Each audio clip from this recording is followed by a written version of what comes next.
Hi, in this video we will learn about how to filter our data.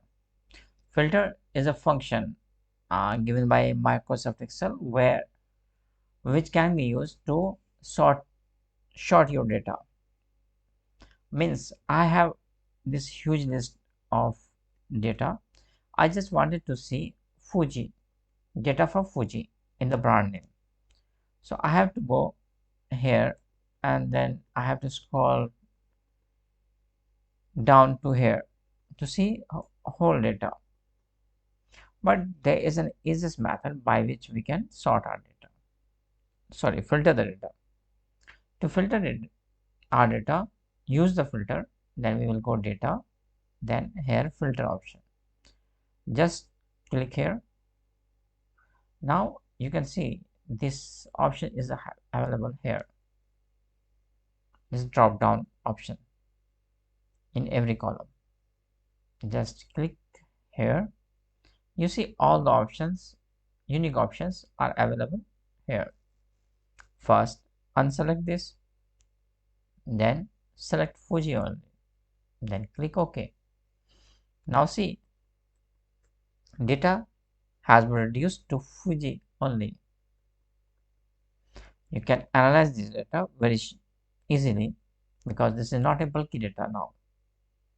You can use another filter also, like if I wanted to see only from Mexico,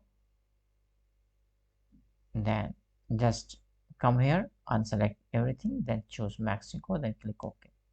Now this data further reduced and it is very easier to see and understand the data.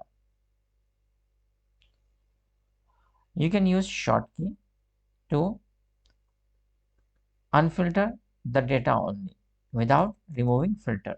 All DFS. You can unfilter that and your filter is still available here. Now there are few options are also available in the filter which can help us to filter more and more data.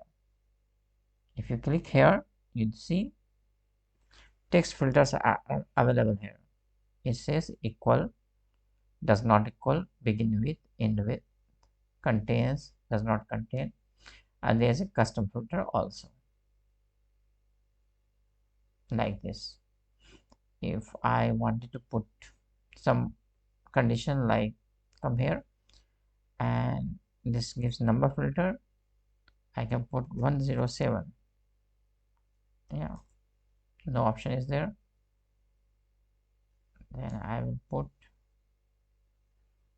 somewhere greater than 107. Then I see a bunch of data available here. Even I can use between option. So I can give 100, 120 to 170. I can see this data now has been filtered based on the condition that weight should be between 150 to 170. There are multiple more options to filter the data. You can do it by yourself and check how it behaves.